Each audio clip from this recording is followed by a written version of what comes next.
You're entering the MSP Zone, a podcast for the managed services community, covering news, analysis, and interviews from around the globe. Elevate your MSP game by staying in the MSP Zone. And now, your host, Charles Weaver. Today we ask the question, is it better to be cyber secure or cyber resilient? No, it's not a trick question. But it's a complicated question, and it takes a slightly complicated response. But no fear. We're going to walk you through everything and explain the complex and make it simple, at least in theory. We're going to talk about a few other things, including a run-in we had with another cyber consultant and some advice for those of you more on the break-fix reactive side of the spectrum, and give you some advice and maybe some encouragement on why now might be as good a time as any to enter the professional managed services ranks. But first, let's start with cybersecurity or cyber resilience. And I wanted to I've talked a lot about this. We talked a lot about it during the pandemic, even before, going back many years. Security is one thing, and all MSPs need to be secure.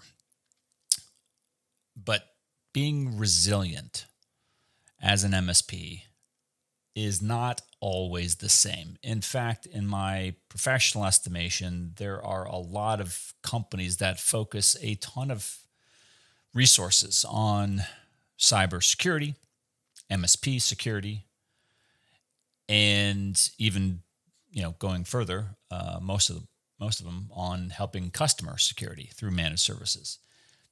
But when you look at it closely, are they really spending time and resources on helping them as an MSP and their customers become resilient? That is a really different question, and it's not always the same. So I want to break down what's the difference, what does it take to be both secure and resilient, and give you some practical broken down steps into how to get to a point of being both secure and resilient as an MSP, so you can take that lesson and give it to your customers ultimately, because that's what this is all about. So I broke it down into three kind of categories: planning, testing, and monitoring.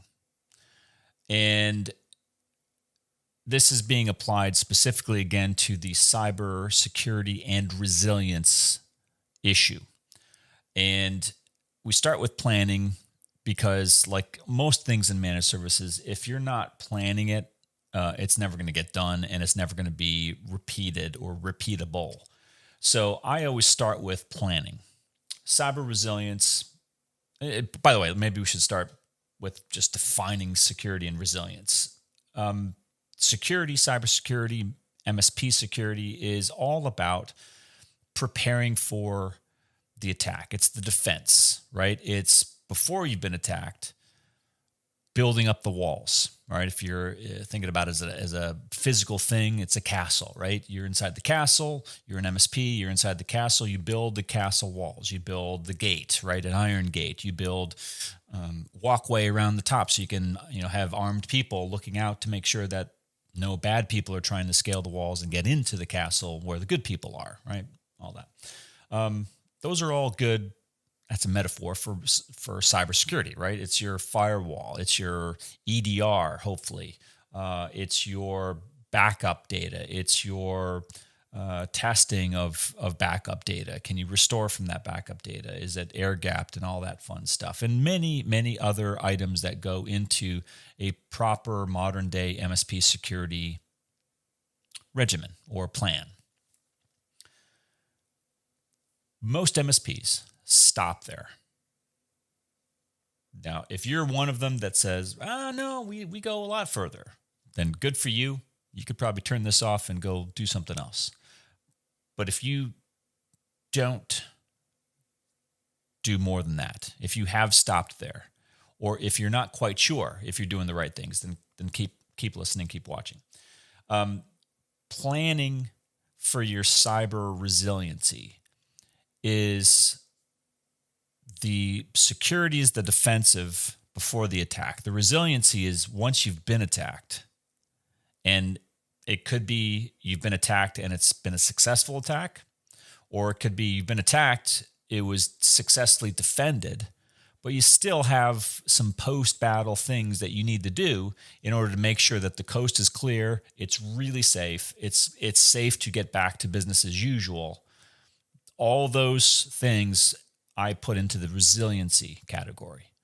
And a lot of MSPs don't take the necessary steps to become cyber resilient. And if I could say, I think that that's a mistake, obviously, but it's very easy to become cyber resilient. And so I hope that you will take this as a simple, broken down step-by-step process on how to start thinking of yourself in a cyber resilient way and how to take measured steps to accomplish that. So now that we've defined cybersecurity, cyber resiliency, done. Let's talk about planning. How do you plan? Just like your cybersecurity, hopefully, if you're a good MSP, you've got a documented MSP plan, a documented set of policies, procedures. Hopefully one of them contains something that might pass for an information security policy. And if we're really lucky, that document, that InfoSec policy or something else in your documented policy library might look like a what to do in case of emergency. It might be called a lot of different things. It might be a disaster recovery plan, a DR plan. It might be a business continuity, a BC plan. It might be a BCDR plan. It could be a number of different things, whatever you call it. It's the document, it's the plan that talks about what happens when your MSP is attacked, what you do afterwards. And especially, it should have details that talk about what happens if it's a real attack and it really happens and it's really successful. They got in. They compromised something. Maybe they stole something. Maybe they didn't steal it, but they got in. They could have stolen it. Maybe they just looked at stuff that they shouldn't have looked at. Maybe they gained access to stuff that they shouldn't have had access to. You can't quite be sure, so you got to find out. These are all the things that go into your resiliency planning. Document it, whatever that plan is.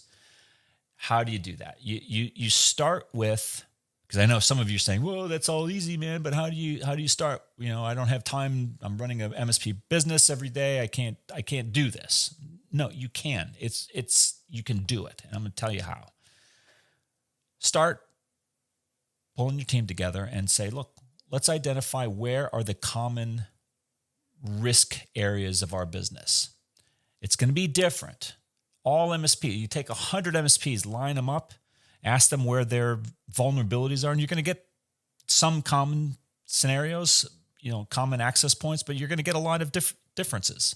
Trust me, you're going to get a lot of uniqueness across 100 MSPs. So every MSP is going to be different. I'm saying that because if you go borrow your buddies from your peer group and say, "Hey, can I borrow your business continuity plan that you mentioned that you had? Let me copy it." Fine. If you actually have a friend that would give it to you, do it. But then don't just leave it alone. You need to modify it to your specific needs, and your needs are going to be probably somewhat different, maybe very different than your friends. However you get it, write it down and make sure that it's reflective of what you and your MSP practice do. And that means your risks, according to the type of customers you have, the type of services you deliver, the way you deliver them, the nature of the work that you do and the customers that you do it for, all boil up into unique risk for you alone as an MSP. And that's going to be different from the other MSPs out there. The type of tools you use, the location of your MSP practice, what country, what states, provinces, what have you. All those things are going to be risk identification characteristics that you will want to consider in your documentation of your plan. Why am I saying this? I'm saying this because this is going to really help you to not focus on the 90% of the junk out there that's probably really unlikely, right? There's a lot of stuff that you could probably say is never going to happen to me as an MSP. But there's probably a good amount, maybe 10%, maybe it's more. I don't know. The point is there's some stuff that is unique to you as an MSP and your customers that you should be thinking about. And you probably already know what those risk characteristics are. Think about them, write them down, and be honest with yourself and say, do these really represent accurate risks to us and our clientele? And don't just look at yourself as an MSP, or don't just look at your customers. Look at you as being in the way of the bad guys and your customers. Look at that they want to get through you or around you or over you or under you or however. They need to get you out of the way to get to your customers. So think about that when you're doing your planning. Think about that when you're analyzing your risk and documenting that. Why are you doing all this? You're doing all that so that you can anticipate what the types of attacks are going to be, and you can plan for them. And this type of cyber resiliency study or analysis or whatever you want to call it, preparation, can do a lot of good for helping you prepare or maybe modify your cybersecurity defenses, but it can go a long way towards making sure that the limited resources that we all have are properly applied to the places where they are going to matter most. Okay, talked about planning. Now we move on to testing. Now that you've got your fancy little business continuity, business disaster recovery MSP plan documented, written down, and you feel pretty good about it, might be a good idea to test the sucker. Okay, how do you test it? Well, some of you might be, pick up the phone and call the latest pen tester that I know you guys are all getting bugged by, right? Online, pen testing as a service and all that stuff. Good stuff, right? Good stuff. I'm not knocking it.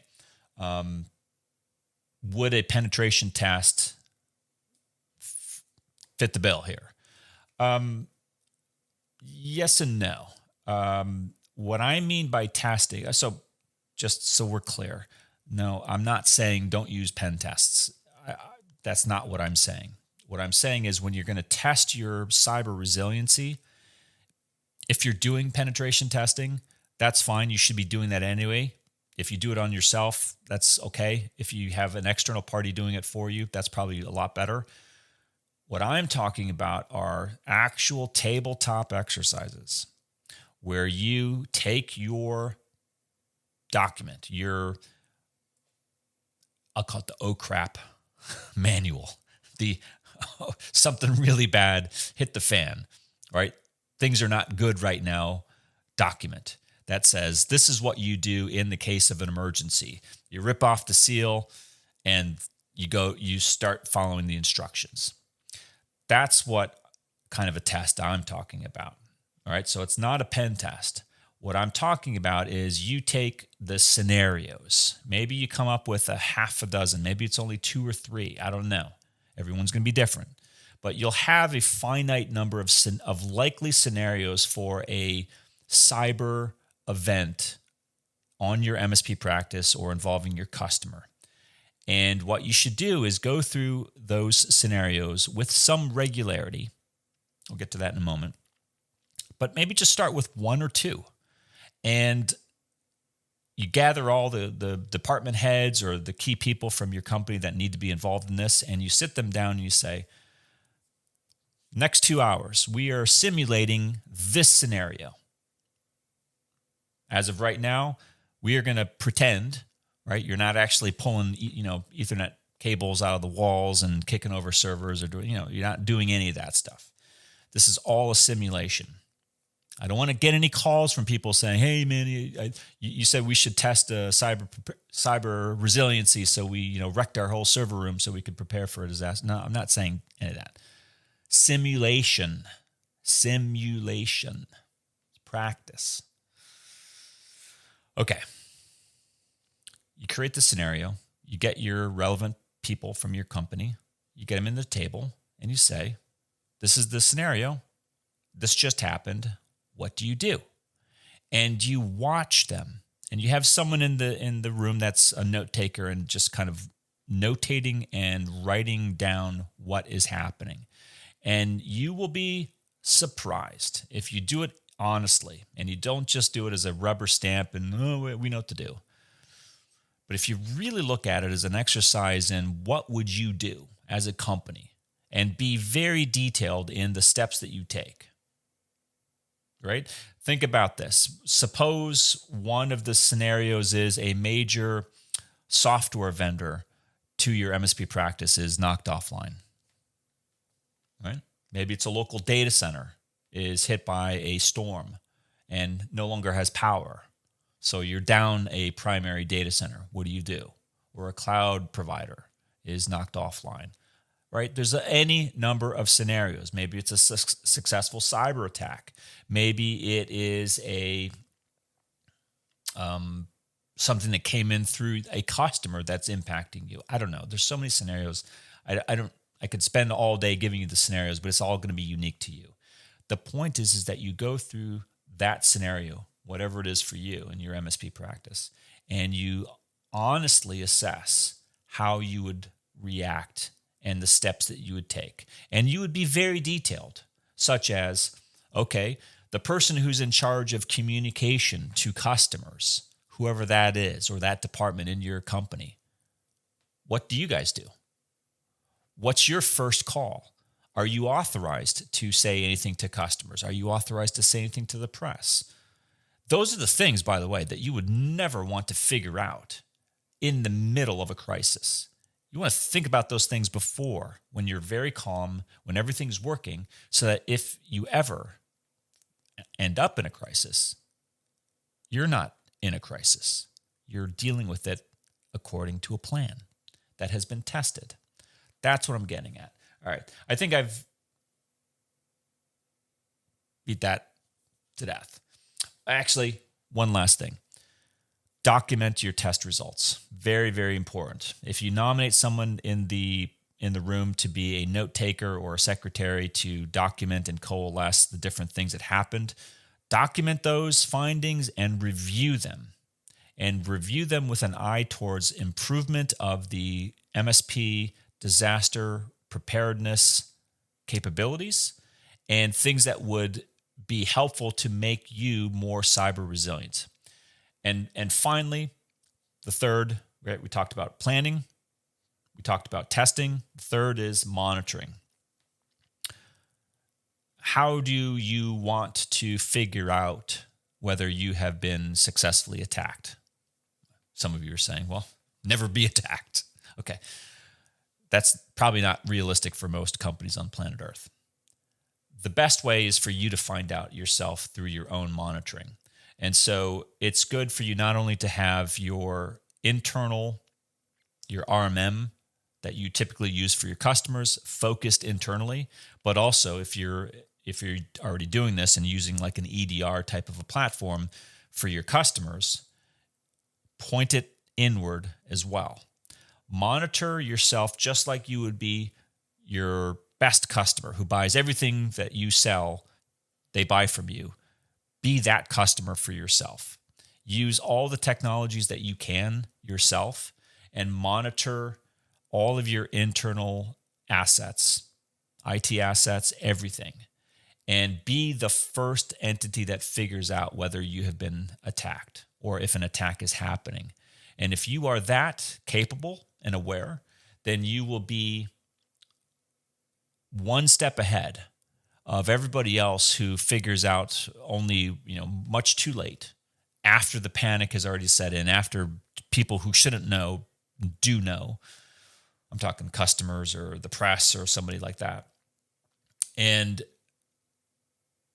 be the first responder for your own MSP practice and be able to say, honestly, yeah, we are looking at our internal stuff. We know the integrity is sound, and we will know if something happens, and we will be able to spin up a very quick response and be resilient because we've planned for it, we've tested it, and we are keeping an ever watchful monitoring eye on our network.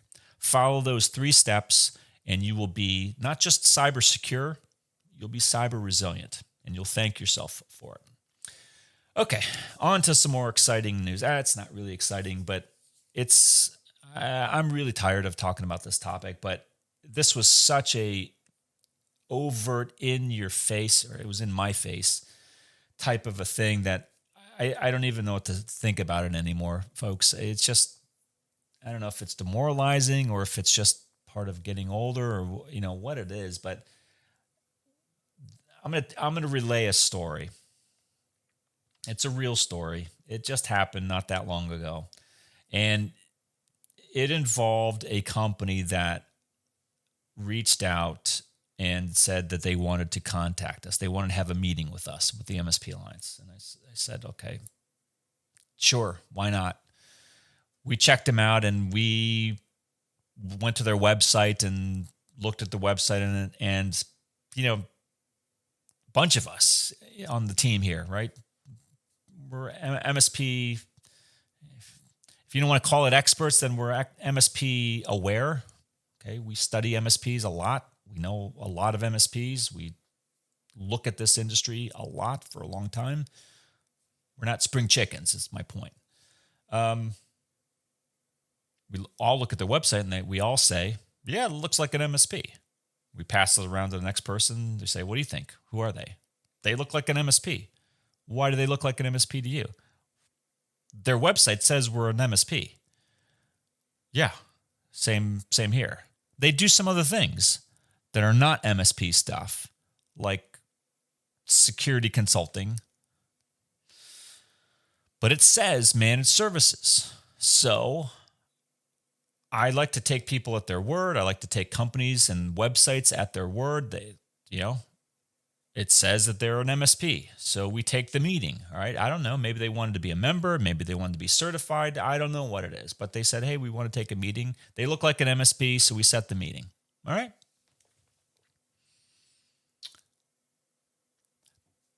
A few minutes in, things get to be really, shall I say, Twilight Zone-ish. I know some of you may not remember the Twilight Zone, but go look it up. Good episodes on YouTube. It's getting really bizarre because this company is talking and we're listening to them, and I'm thinking, yeah, I know I went to their website and I know that the website said that they're an MSP, but they're really not sounding like an MSP. Like they're sounding like something else. So maybe 3, 4, 5 minutes go by, and finally I said, this is all pretty interesting. As an MSP, why are you asking for these types of things? And I think they were asking for, getting introduced to other MSPs. And I said, well, typically only time we ever ask that is by people who want to buy other MSPs or they want to sell to MSPs. All right, so it's not that uncommon, but when it's another MSP, generally that doesn't happen a lot. And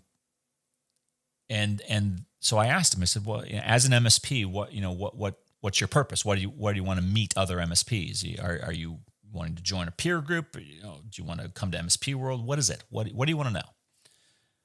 I said, "Oh no." This is their response. They said, "Oh no. We're not an MSP. We just want to work with MSPs. Really, we don't want to work with MSPs. We just want to work with their customers." And I did a double take, and I said, as I unscrambled my brain, wait. You said you're not an MSP. You want to work with MSPs, but really only because you want to get to their customers. Is that correct? And they said, yeah, that's right. And I said, well, I don't understand this because your website says that you're an MSP. And they said, and this is a person that had authority to speak for the company. It wasn't like a low-level functionary. It was a person that, I would assume speaks a lot to people outside the company and represents the company to some degree. So they would have the capacity and the ability to speak with authority about what the company does and does not do. So here I was presented with, everybody on my team had looked at their website, and all of us clearly came to the same conclusion that this was an MSP organization. And here was this guy clearly telling us they're not MSP. I said, so you're telling me, because I wanted to make sure maybe something, new was afoot, maybe some new catchphrase that they're, we're not an MSP, we're a MSP 5.0, whatever they're on right now. No. He said, no, we're not an MSP. We want to work with them on cybersecurity. That I've heard before. That's not new for me. So the request is finally made by them of us. Could we get, access to your members? And I was at that point a little flummoxed, and I responded with something like, no, there's no way in hell we're going to give you access to our members. Why would we? You're lying to the world. You're posting you're serving a website that says you're an MSP, and you just told us that you're not an MSP. What if a customer, an end user, were to find their way to you? What are they to think? They're not 23 years in the MSP sector. They don't understand what it is to be talking to an MSP or not, and especially when you so visibly proclaim on the website that you're an MSP, and then you tell us, no, you're not an MSP. What purpose? And then I started thinking, forget the lie. They're just dumb. Who says they're an MSP to go after MSP to steal their customers? It's like, my brain almost exploded. Because then I couldn't figure out what I was more angry at, that they were stupid or that they were deceitful. Anyway, the call went a little sideways at that point and ended rather quickly afterwards. But it's an example, yet another example of, number one, how important the MSP profession is right now. Number two, how,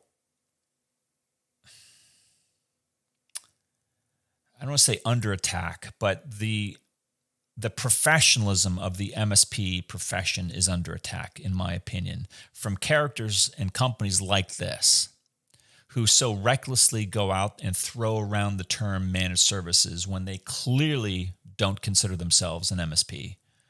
They risk confusing the market. They confuse us. And we should be experts. We are experts at determining who's an MSP and who isn't. It's what we do. And if we're confused, what chance does anybody else have? So again, be on the lookout for these characters. They're out there. I don't know how many of them are out there. I hope not a lot, but we just seem to be running into them, and they seem to be coming from that part of the world that's all about cybersecurity. And maybe they're just, trying to capitalize on it, and maybe they'll be gone soon. I don't know. I hope they wash out really fast, because I can't imagine that companies like this are going to stay around for very long. I mean, number one, the reputation should be trashed after not that long of a period, right? You can't go around lying about what you do as a company and expect to have people trust you and stay with you. But I just wanted to pass it along to you that, it was just another example. But this one was so in your face, so in my face, that I just couldn't believe the call that I was having, and I wanted to relay that to you guys. Anyway, on to some better news. Urgent news for break-fix reactive providers. That's the topic of the last segment. There's a story here, and it's one of a dozen or so stories that I've been reading for the last couple of months, and it's all related back to credit tightening, shrinking of the monetary supply, all that economic stuff we've been talking about in past episodes. It is actually having an impact. Some of you may realize this, some of you may not, that businesses, particularly small, medium-sized businesses, right? The big Wall Street firms, they have their own issues, but they have other solutions that are not necessarily available to small and medium businesses. For small and medium businesses who are really reliant on cash flow and access to credit capital in order to get through periods of difficulty, they need a line of credit to open up to be able to get through if cash flow suffers or takes a little bit of a hit. Hopefully this is making sense to those of you out there watching and listening. Most of the assessment from the economic people who produce content and think about this stuff a lot more than I do, are saying, hey, look, this is very real. Small, mid-sized, I should say, banks that lend to small and mid-sized companies are restricting that outflow of capital for a number of reasons. I'm not going to go into why they're happening. I've gone over that in the past. Just trust me that it's happening and that a lot of people are talking about it. Okay, so you're asking yourself, Charles, what the heck does this have to do with urgent news for break-fix providers? Well, I'll tell you. If you agree that there's a tightening of access to capital, to lending, to money for small, mid-sized companies, then this should be of particular concern to you, especially in the tech world. If you are, let's say, at 50% or greater of your revenue that's coming from being a value-added reseller, a break-fix company, or a reactive company in some way. If you're 50% of your revenue is from that chunk of business, I would say you're probably highly vulnerable, and you may want to listen, drop what you're doing right now, and listen to what I'm about to tell you. Because the last thing I would want is for any business to suffer. And if you've been waiting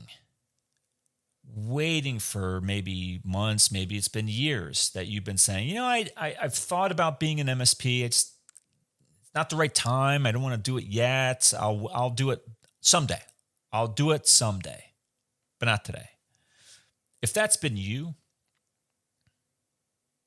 don't wait anymore. Stop your waiting. Drop everything you do right now and go become an MSP. Or if you're already doing managed services, but it's not really the majority of your revenue, and you still have an exposure to this break-fix or reactive revenue base or customers, develop a plan to get those customers and get that revenue switched over, because you are vulnerable. If you watched the, it should be out, the interview I did with Jimmy Puckett from Spinnin'. He talks a lot about working with his customers who weren't necessarily, in managed services. They weren't managed services customers, and he talked about how he, really encouraged them to make a shift. That is a really challenging thing. I am not saying that it's an easy thing to do, but I'm saying if you don't want the other thing to happen, which is, from where I'm standing and from what I'm listening from all these economists who are saying, this credit tightening is a real thing. It's going to be, if it's not already hitting, it's going to be hitting small, mid-sized businesses really soon. Then you don't want to be exposed as a IT service provider to the reactive side of that model, because it's not going to be very forgiving in a challenging economic period. MSPs can have challenging economic times, right? What I'm saying isn't that it's going to be a magic bullet and all your problems are going to be, go away if you're an MSP. I'm not saying that at all. But what I am saying is, if you have been putting off changing from reactive to proactive, becoming less break fix, becoming more MSP, don't wait anymore. What are you waiting for?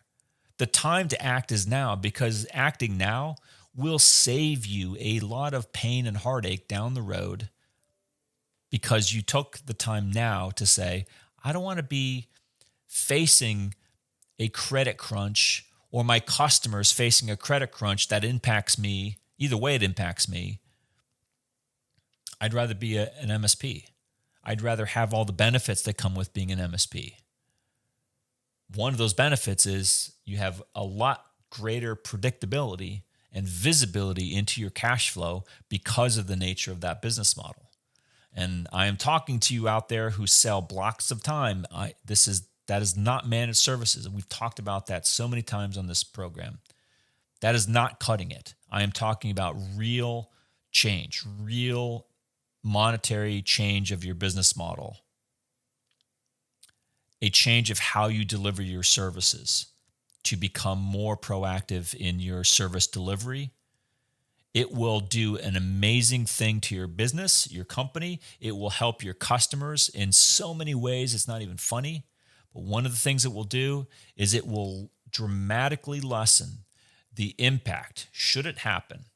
I hope it doesn't, but should it happen, if there's a massive credit crunch in the US or in Canada or wherever you may be, as an MSP, I feel safe to say you will be far better off weathering that type of a storm and surviving, and if not surviving, then maybe even thriving during that type of difficulty as an MSP compared to when you were a break fix or reactive company. That's my closing plea of the day. Don't put it off anymore. No reason to put it off anymore. No reason to put off changing from reactive to managed services. Give it a try. You'll thank me for it later.